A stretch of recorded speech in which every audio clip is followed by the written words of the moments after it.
Assalamualaikum warahmatullahi wabarakatuh.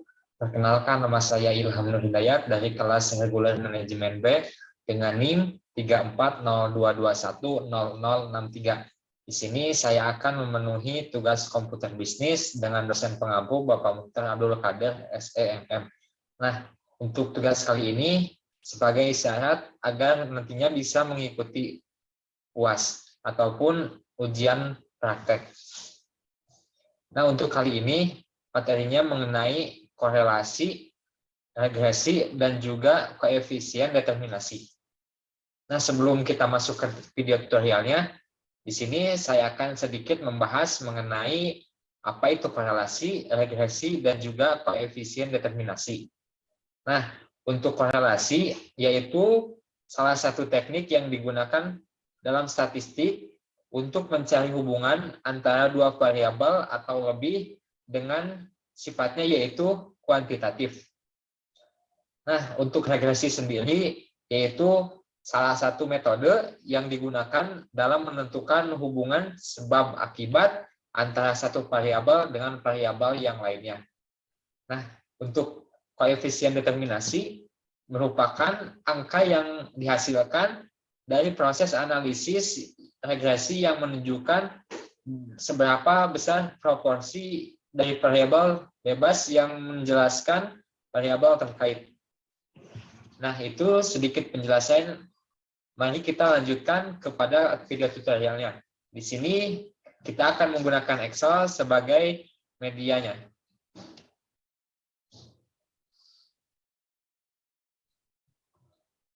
Nah, di sini sebelumnya sudah saya siapkan terlebih dahulu soal seperti yang Bapak Mukhtar berikan, yaitu di buku kedua komputer bisnis. Nah, di sini kita menggunakan fitur data analisis, yaitu yang berada di menu data. Nah, tapi jika kalian belum menambahkan fitur ini, bisa klik di bagian ini, kemudian more comment. Nah, di sini pilih add-ins. Nah, kemudian klik yang analisis toolpack PBE. Kemudian go. Nah, di sini jangan lupa untuk checklist analisis toolpack, dan PBE. Cukup dua ini saja yang checklist. Kemudian klik OK. Nah, di sini datanya sudah ada ya. Nah, untuk pertama kali kita tentukan dulu korelasinya. Di sini kita klik data analisis, kemudian kita cari yang namanya correlation. Nah, yang ini. Di sini ranknya kita pilih dari awal judul ini atau dari awal label ini sampai ke 45 ataupun ke kolom yang 20 ini. Kemudian klik enter. Nah, di sini kita akan menggunakan label inverse row, yaitu label yang pertama tadi kita pilih dari rank, yaitu yang ini. Nah, untuk outputnya kita akan tentukan di tabel mana. Kita pilih tabel yang ini, kemudian enter. Kemudian klik OK. Nah, maka akan muncul hasil seperti ini. Di sini kualitas pelayanan pramuniaga terhadap pembelian yaitu cukup ataupun hasilnya kuat, yaitu bila mana jumlah pelayanan ataupun kualitas pelayanan ditingkatkan, maka akan meningkatkan jumlah pembelian.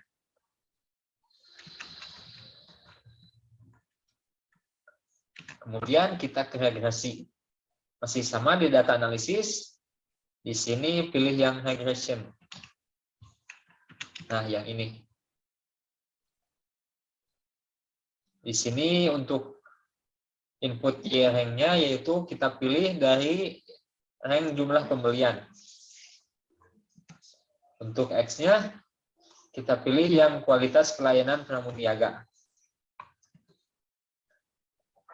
Di sini menggunakan label output ranknya kita tentukan di kolom yang ini, kemudian klik OK. Nah, maka datanya akan muncul.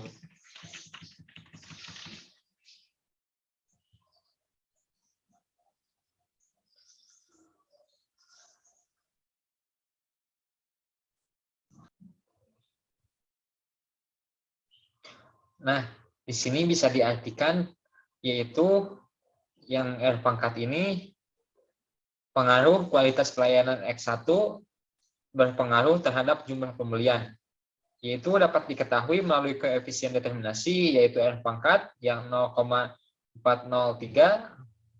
Di sini artinya yaitu pengaruh kualitas pelayanan terhadap jumlah pembeli yang 16,25% kalau dipersenkan, dan selebihnya ditentukan oleh faktor lain sebesar 83,75%.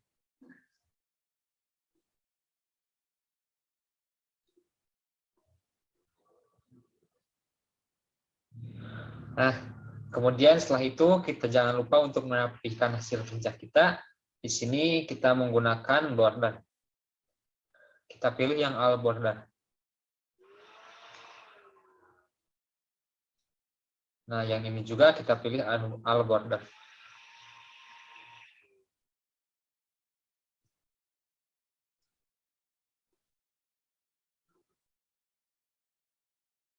Kemudian setelah itu kita lanjutkan ke bagian yang kedua.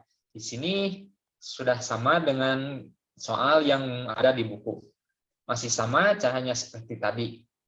Di sini kita kerjakan korelasi terlebih dahulu. Kita pilih data, kemudian data analisis. Nah, di sini pilih yang correlation.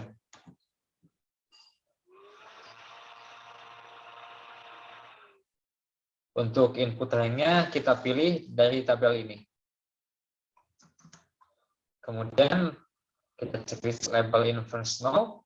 Untuk outputnya kita akan simpan di sini. Kemudian klik OK. Nah, berdasar data yang ada di sini, berdasarkan tabel keratan di sini terbilang sangat kuat. Artinya, jika kualitas pelayanan ditingkatkan, maka akan meningkatkan jumlah pembelian. Untuk regresi masih sama seperti tadi, kita pilih regression. Untuk Y-nya, ranknya kita pilih yang ini. Kemudian X-nya kita pilih yang ini. Kemudian outputnya kita akan simpan di sini. Kemudian klik OK. Nah, masih sama di sini. R pangkatnya yaitu 0,786. Masih sama seperti tadi, jika jumlah pembelian jika jumlah pelayanan ditingkatkan, maka akan meningkatkan jumlah pembelian.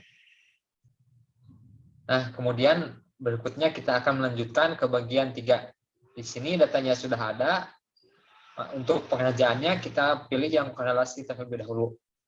Untuk pengerjaannya masih sama kayak tadi, di data, kemudian data analisis, pilih correlation. Nah, untuk input ranknya kita pilih yang ini. Sampai ke ini. Untuk outputnya kita akan simpan di kolom bagian ini. Kemudian klik OK. Nah, inilah hasil dari korelasi. Kemudian kita rapikan terlebih dahulu, pilih all border. Untuk regresi juga pengerjaannya masih sama seperti tadi.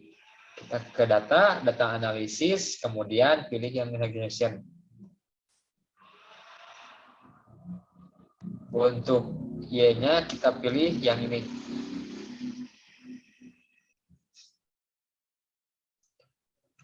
Kemudian untuk X-nya kita pilih bagian ini. Nah, untuk outputnya kita simpan di kolom yang ini. Kemudian klik OK. Nah, hasil regresi dari yang data ini, maka muncul seperti ini. Untuk yang pangkatnya yaitu 0,808. Kita rapihkan hasil kerja tadi, pilih all border agar terlihat lebih rapi.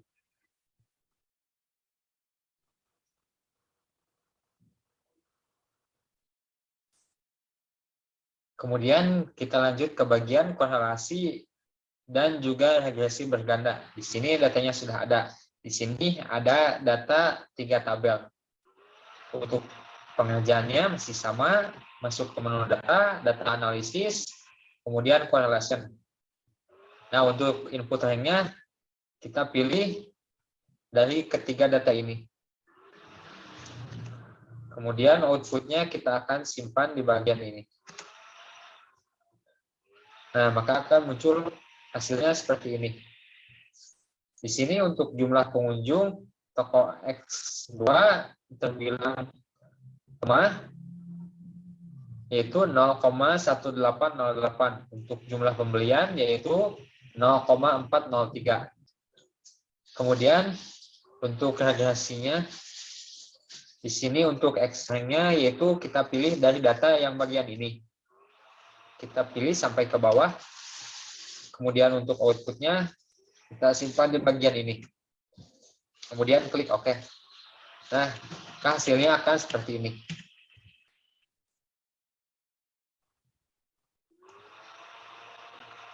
Itulah penjelasan mengenai cara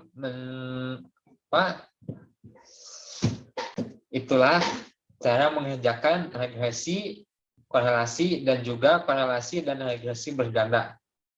Lanjut ke video berikutnya, yaitu mengenai tabel T dan juga tabel. Sekian yang bisa saya sampaikan. Mohon maaf bila ada kesalahan. Wassalamualaikum warahmatullahi wabarakatuh.